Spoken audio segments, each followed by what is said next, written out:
Hello everyone and welcome back to chess programming with me. I don't even know what to call it anymore. What am I actually calling it? Well, let's call it programming chess, seeing as that's the title of my YouTube videos so far.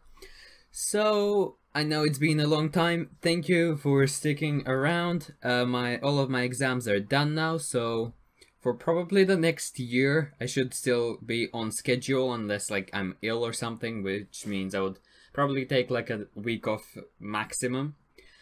But yeah, now coming back to this, I've been looking through it. I made some notes last time I was looking through it, and I would like to explain a few things before we actually continue coding.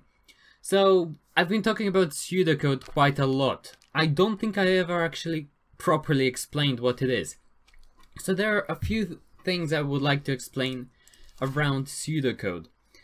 So I am actually even going to open up a new file and just to write down a few things so that you can follow along. So you have pseudocode. Pseudocode is, well, basically code which is very close to English. As you can see, dictionary or whatever this is, Google, I guess, even though I don't think that this is exactly taken from Google, it's saying that a notation resembling a simplified programming language used in program design. So yes, simplified, definitely. Simplified to go very far into looking basically like English. Let's see, maybe at another definition, dictionary. I like using this website because I'm not English and it's very convenient to use it. Pseudocode. Pseudocode comes from pseudo, which means fake. Code, well, it's just code. Again, a program code unrelated to the hardware of a particular computer and requiring conversion to the code used by the computer before the program can be used. Meaning, you have the English version, but no computer can actually run it. So before you can actually run it in any way to make use of the program, you have to convert it into programming language. So that's pseudocode, which is kind of what we're making here, even though we're kind of delving deeper as well. And it's kind of what we currently have is kind of a mixture of pseudocode and high-level programming language. So high-level code. So what is high-level code? Well, high-level code is any code written in a programming language such as Python. You have Ruby, I would count as high-level code. I don't really want to... C++, I guess you can count it as well. And I can't exactly think of any others. JavaScript, sure, HTML, you can count those. So basically, code in which you program. Also, in case you hear some sounds from like cars passing by, it's really hot here, so please ignore them. Hopefully it's not too loud. So yeah, high-level code, code in which you program, such as Python, as I mentioned. So you have something like print and then a string followed by print. If something, then do something in the exact way that you would program it. Nothing like pseudocode. Well, it is similar to pseudocode, but a compiler or a translator can actually use it, or an interpreter. I am going to get onto those as well. So what's the difference? After I get into this. Then you have kind of a made-up one, medium level code, which some people would classify C++, or no, not C++, but C. Definitely C. Let's just look it up because we are going to be using the internet here as well. So medium level programming code. And I have no idea why it's using Yahoo for me. Medium level programming code. There we go. Mid and low level. I'm going to move on to low level after this. So low level or medium level, yeah, you can count Java, you can count C. C++ as well kind of goes into high level and medium. So as you can see, it is kind of like a spectrum instead of solidly this is high level and this is low level. And as you can also see, Ruby counts as quite a high level language because it's pretty easy to understand if you don't have much expertise. So medium level code, programming code, which is similar to high level. You program in it, but slightly more difficult to understand. And I misspelled that, noticed. So, okay. So those are kind of the three which sometimes will look quite similar. Then you have low level code. So low level code, well, this is quite a good website. I would recommend looking at it for reference. This is the site if you want it. A low level code is something like assembly code. What does assembly code look like? So you have, oh my days, that's quite annoying me. Assembly code. Also, you have, let's go google.com and little man's computer. I would like to show you these two things. So assembly code, it's pretty close to what a computer might understand, even though what the computer uses is machine code, which we will get onto later after this. Let's find, well, that's little man's computer. So this is a good image. Ignore the asterisks, those are just comments, I believe. But you have something like, so ignore everything from the left of where my mouse is. Everything to the right, which isn't with an asterisk. So you have something like LDA-A, you have STA-A, LDA-A, STA-A again, and JMP. So LDA, I don't actually remember what that means. I know that STA means store. So it means store whatever is an A into memory and then take something new. Let's get little man's computer hopefully somewhere here. Ah, here we go.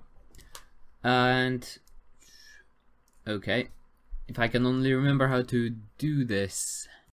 Here we go. I found the commands on Wikipedia, just searching up little man's computer. So you have commands like add. You have commands like subtract, sta, store, LDA, load, apparently, which is okay.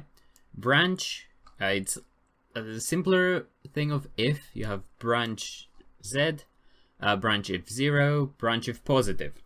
So you can do a program made in any programming language has to become low-level language first before it becomes machine code, which a computer can understand. So this is what low-level language looks like. So it's much more difficult to understand. All code must be converted to it before being converted into machine code, which I'm just going to jot down really quickly over here before it gets converted to machine code. There we go. Good. So that's low-level language. Then we have machine code, which is quite simply ones and zeros, which I don't think any human can understand. Search it up. I'm not going to go any deeper. So low-level language gets converted into machine code, which a computer can run. Ones are on, zeros are off. And it works with transistors, which count there being electricity as 1, there not being electricity as 0. So now that we have covered these, how does a computer actually convert from this to this, or so on and so forth? So from high level to low level, or from medium to low level, you have what is called a translator. So let's put that high to mid, high slash, no, not to mid, to low. You have what is called a translate. Basically, it just converts the code that you give it into the low-level code. There are two main types, well, two types of translators. You have the compiler and you have the interpreter. You might have heard me mention one or two of these in my lessons. Let's start off with interpreter, seeing as we're working with Ruby, which is mainly an interpreted language, although it's again a spectrum. Ruby is almost the most interpreted language you can get, to my knowledge. So what an interpreter does is it takes line by line of code from high/mid level and converts it into low level code and then machine by running each line separately.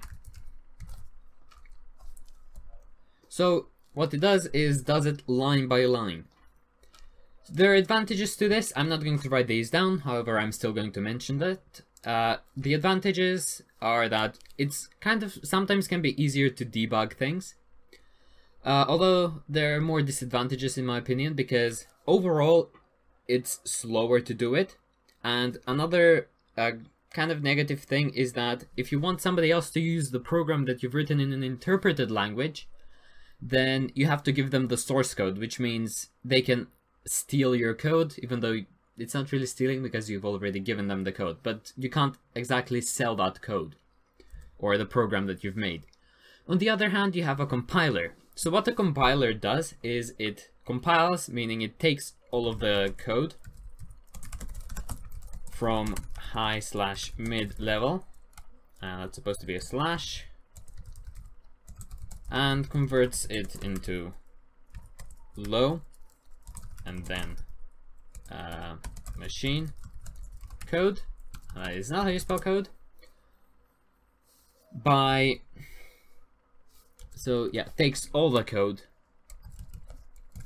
and then it kind of makes basically what we call an executable. It doesn't necessarily have to be an executable, but it's the easiest way to explain it. It makes a small program file which you can just run straight away without needing any extra stuff. So you don't need the source code to actually run the program. It compiles it and uses the ones and zeros to allow you to run it, which means you don't have to give anybody the source code.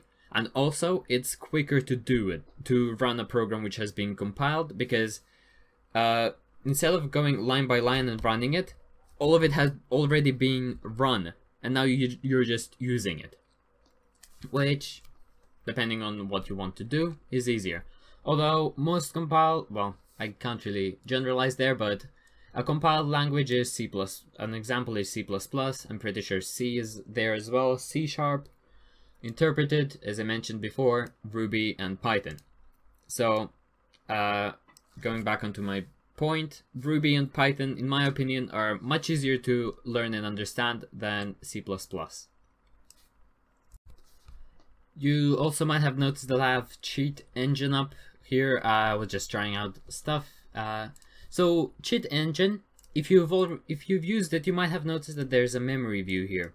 In memory, everything is stored in low-level language, which is quite interesting. So you have stuff like call, you have push, you have CMP. I don't exactly know what this means. Like, I'm not an expert with this, as you probably have noticed. I'm still learning. Although you can look into it, I don't exactly remember how you can look into each of these in more detail, but yeah, I just thought I would mention it and throw it in here, seeing as we're talking about low-level language. Anyway,